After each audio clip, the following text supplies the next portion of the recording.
आदित्य और निशा को लेकर कांड करने में आखिरकार नीति सफल हो ही गई।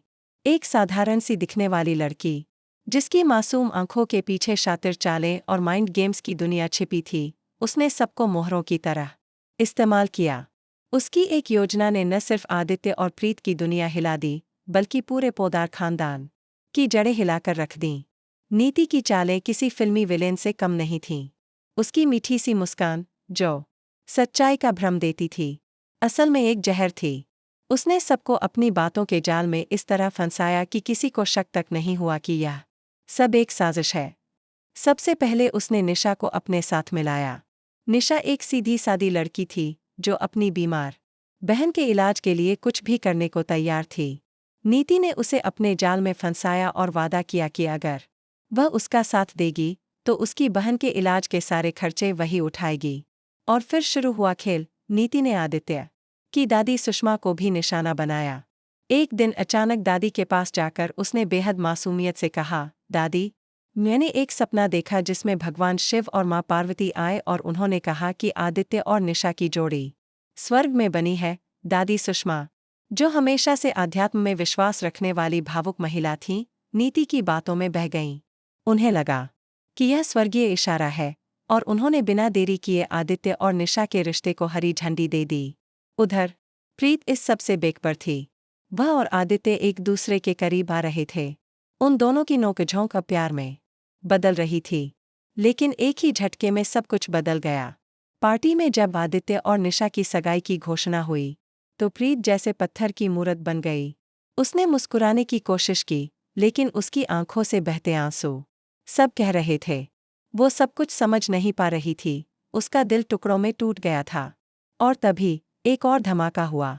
पार्टी के खत्म होते ही एक सीक्रेट वीडियो वायरल हो गया।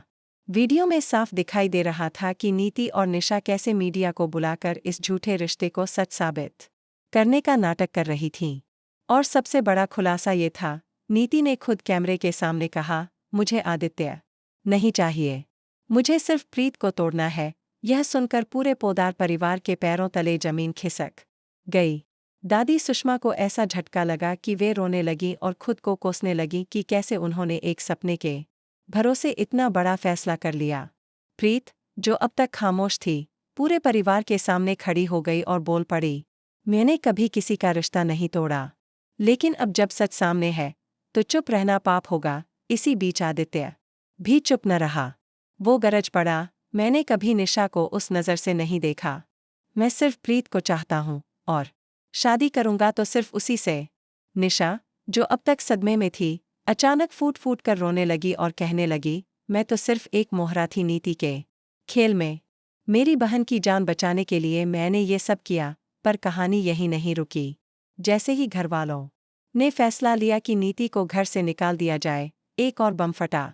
नीति सबके सामने गिर पड़ी और चिल्ला उठी, मैं मां बनने वाली हूं, और ये बच्चा आदित्य का है। सन्नाटा छा गया। सुषमा की सांसें थम सी गईं। आदित्य हिल गया। वह चीख उठा, यह झूठ है, यह मेरा बच्चा नहीं है। नीति रोते हुए कहती रही, मुझे मत निकालो, ये सच है। मैं आदित्य की होने वाली मां हूं। डॉक्टर बुलाए गए, टेस्ट हुए, और रिपोर्ट ने सभी को चौंका दिया। नीति सच में प्रेग्नेंट थी। अब सवाल यह था, क्या यह बच्चा वाकई आदित्य का है? क्या आदित्य फंस चुका है, या यह भी कोई और चाल है? जैसे ही यह खबर समाज में फैली, पोद्दार परिवार पर उंगलियां उठने लगीं। बिजनेस पार्टनर ने हाथ खींच लिया। अखबारों में हेडलाइंस बनने लगीं, बिजनेसमैन आदित्य पोद्दार पर लगे चरित्रहनन के आरोप। गर्भवती लड़की ने किया दावा। बाहर की दुनिया में हलचल मची थी, और अंदर पोद्दार हाउस में भूचाल। प्रीत अब टूटने के बजाय और मजबूत हो गई थी। उसने चुपचाप एक वकील से संपर्क किया और आदित्य के डीएनए टेस्ट की कानूनी प्रक्रिया शुरू करवा दी। उधर नीति को भी यह भनक लग चुकी थी, और उसने एक और चाल चली। उसने खुद को छत से गिराने की कोशिश की, लेकिन ऐन वक्त पर प्रीत ने उसे बचा लिया। और यहीं आया कहानी का सबसे चौंकाने वाला मोड़। जब नीति को अस्पताल ले जाया गया और उसका ब्लड टेस्ट फिर से हुआ, तो यह खुलासा हुआ कि वह असल में कभी प्रेग्नेंट थी ही नहीं। उसकी पहली रिपोर्ट किसी और की थी, जिसे उसने डॉक्टर को रिश्वत देकर बदलवाया था। इस खुलासे से पूरा परिवार हिल गया। अब नीति की असलियत सबके सामने थी। दादी सुषमा ने पहली बार अपने हाथों से उसे घर से बाहर निकाल दिया। लेकिन यह अंत नहीं था। अगले ही दिन एक अनजान आदमी घर आया। उसके हाथ में एक पुराना वीडियो टेप था। उसने बताया कि वह नीति का एक्स बॉयफ्रेंड है, जिसे नीति ने धोखा दिया था और ब्लैकमेल किया था। वीडियो में नीति यह कह रही थी, अगर यह बच्चा असली न भी हुआ तो क्या? रिपोर्ट्स तो मैं ही बनवाती हूँ। और जब सब मेरे हाथ में हो तो कौन सच्चाई जान पाएगा? अब हर चेहरा खामोश था। लेकिन कहानी का असली ट्विस्ट अभी भी बचा था। प्रीत ने जो डीएनए टेस्ट करवाया था, उसकी रिपोर्ट आई और रिपोर्ट में एक चौंकाने वाला नाम सामने आया। नीति के बच्चे का पिता आदित्य नहीं बल्कि आदित्य का बड़ा भाई आकाश था।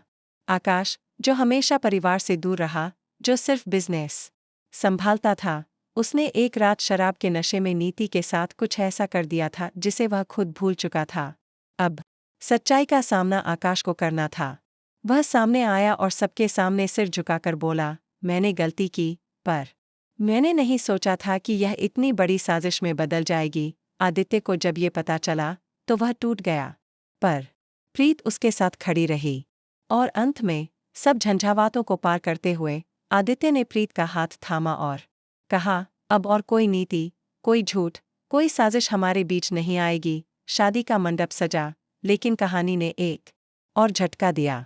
मंडप में जैसे ही 7 फेरे शुरू हुए, बिजली चली गई। अंधेरे में एक आवाज आई, तुम सबको लगता है कि कहानी खत्म हो गई है, पर असली खेल अब शुरू होगा। रोशनी आई और सामने खड़ी थी निशा की बहन नेहा, जो कोमा से बाहर आ चुकी थी और कह रही थी, मेरी बहन निर्दोष है। असली मास्टरमाइंड कोई और है। अब सवाल उठता है, कौन है असली मास्टरमाइंड? क्या नीति सिर्फ एक मोहरा थी? और अब जब नेहा वापस आ गई है, तो क्या फिर से एक नई जंग शुरू होगी? कहानी एक बार फिर मोड़ ले चुकी है।